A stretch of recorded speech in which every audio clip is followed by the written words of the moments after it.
Hello friends, welcome back to my kitchen. இன்றைக்கி நம்ம கிச்சனில் குழந்தைங்கள்லேருந்து பெரியவங்க வரைக்கும் விருப்பப்பட்டு சாப்பிடக்கூடிய நிலக்கடலை சட்னி 3 விதமாக எப்படி அரைக்கிறது அப்படின்னு சொல்லிட்டு பார்க்கலாம். முதல் விதத்தில் வெறும் கடலை, புளி, மிளகாய், கரும்பு சர்க்கரை சேர்த்திருக்கேன். சர்க்கரை எதுக்கு சேர்த்திருக்கோன்னா, நம்ம வெறும் கடலை போட்டு அரைக்கிறதுனால கொஞ்சம் ஹெவியாக சாப்பிட்டோம் அப்படின்னா ஒரு மாதிரி டைஜஸ்ட் ஆகாமல் இருக்கிற மாதிரியும் நெஞ்சு கரிக்கிற மாதிரியும் இருக்கும். அதுக்காக சும்மா 1/4 ஸ்பூன் இல்லைன்னா அதுக்கும் குறைவாக கரும்பு சர்க்கரை சேர்த்திட்டிங்க அப்படின்னா டேஸ்ட்டும் ரொம்ப நல்லாயிருக்கும். அந்த மாதிரி எந்த பிரச்சனையும் வராது. முதல்ல மிக்சி ஜாரில் 100 கிராம் அளவுக்கு வறுத்த நிலக்கடலை வறுத்து தோல் நீக்கினது. இந்த அளவில் சட்னி 4 பேர்த்துக்கு சாப்பிடலாம். காஞ்ச மிளகாய் உங்கள் காரத்துக்கு தகுந்த மாதிரி எடுத்துக்கோங்க. நான் விதை நீக்கி சேர்த்திருக்கேன். பூண்டு பற்கள் 5, நான் சின்னதாக இருக்கிறனால 5 போட்டிருக்கேன். நாட்டு சக்கரை 1/4 ஸ்பூன் இல்லை அதுக்கு குறைவாக சேர்த்திக்கோங்க. புளி நீங்கள் எடுத்துக்கக்கூடிய காரத்துக்கு தகுந்த மாதிரி சேர்த்திக்கோங்க. தண்ணியில் ஊற வச்சா சீக்கிரம் அரைப்பட்டுரும். அதுக்காக கருவேப்பிலை, உப்பு தேவையான அளவு. இப்போ இது எல்லாத்தையுமே கொஞ்சமாக தண்ணி சேர்த்து நல்லா மைய அரைச்சி எடுத்துக்கலாம். நம்ம இப்போ நான் அரைச்சி எடுத்துகிட்டு வந்துட்டேன். பாருங்கள் எவ்வளோ ஸ்மூத்தாக சட்னி சூப்பராக இருக்குது அப்படின்ட்டு. இந்த சட்னி இட்லி, தோசை, சாப்பாடு, அதுக்கப்புறமா கம்பு சாதம், ராகி களி, அதுக்கெல்லாம் இந்த டைப் ஆஃப் சட்னி ரொம்பவே ஷூட் ஆகுங்க.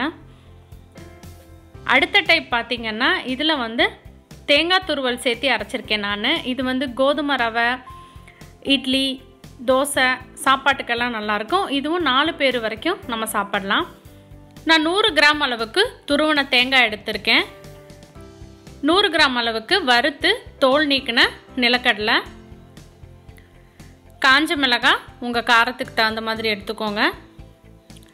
புளி தண்ணியில் ஊற வச்சுருக்கேன். ஆப்ஷனல் தான், நீங்கள் புளி வேணும்னா போட்டுக்கோங்க, இல்லைன்னா அவாய்ட் பண்ணிக்கலாம். கொஞ்சமாக பூண்டு பற்கள் சேர்த்திக்கலாம். நான் 3 பல் சேர்த்திருக்கேன். அப்புறமா கருவேப்பிலை சேர்த்திக்கலாம். தேங்காய் அளவு உங்களுக்கு அதிகமாக இருக்கணும் அப்படின்னு நினச்சிங்கன்னா கடலை குறைவாகவும் தேங்காய் ஜாஸ்தியாகவும் போட்டுக்கோங்க.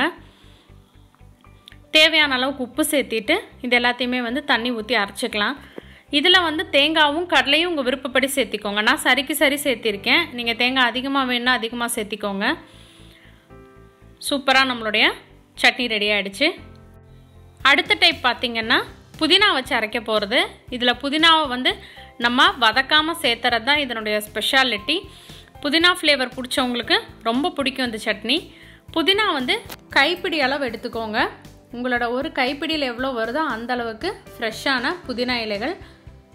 அதுக்கு தேங்காய் துருவல் 50 கிராம், நிலக்கடலை 100 கிராம் அளவுக்கு சேர்த்திக்கோங்க. காஞ்ச மிளகாய் காரத்துக்கு தகுந்த மாதிரி, நான் இன்றைக்கி விதைகளோடு சேர்த்திருக்கேன், கொஞ்சம் காரமாக இருக்கணும் அப்படிங்கிறக்காக. இப்போ இதில் புளி, காரத்துக்கு தக்கன புளி எடுத்துக்கோங்க. பூண்டு பற்கள் நான் சின்னதாக 5 பல் எடுத்திருக்கேன். உப்பு தேவையான அளவு. இதையும் தண்ணி விட்டு அரைச்சிக்கலாம். இது சாதத்துக்கும் நல்லாயிருக்கும், இட்லி தோசைக்கும் நல்லாயிருக்கும். புதினா வாசனை பிடிச்சவங்களுக்கு ரொம்பவே இந்த சட்னி ரொம்ப பிடிக்கும். இது 3மே பார்த்திங்கன்னா நமக்கு ஸ்டவ் ஆன் பண்ணுங்கிற அவசியமே இல்லை. வறுத்த நிலக்கடலை இருந்தது அப்படின்னா இது 3ஐயும் நிமிஷத்தில் நம்ம செஞ்சு முடிச்சிடலாம். காலையில் ஆஃபீஸ் போகிறது, குழந்தைங்களுக்கு லஞ்ச் பாக்ஸ் பேக் பண்ணோம் அப்படின்னாலாம் டக்குன்னு ரெடி பண்ணிடலாம். புளி சேர்த்திருக்கிறதுனால மதியம் வரைக்கும் உங்களுக்கு தாங்கும் இந்த சட்னி. சூப்பராக 3 ஃப்ளேவர்லையும் நம்ம நிலக்கடலை சட்னி அரைச்சிட்டோம். இப்போ இந்த 3 சட்னிக்குமே நம்ம தாளிப்பு கொடுத்துட்டோம் அப்படின்னா இன்னும் வாசனையாக இருக்கும்.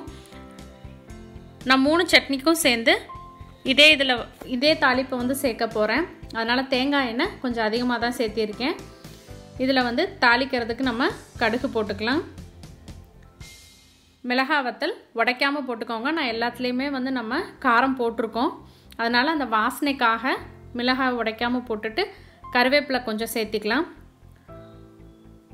இப்போ எல்லாமே நல்லா வறுபட்டுருச்சு. நம்மளுடைய சட்னியில் கலந்துடலாம்.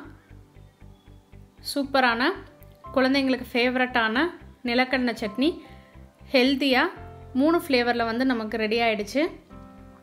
ஒரு 5 நிமிஷத்துக்குள்ளே வந்து நம்ம அரைச்சிடலாம்.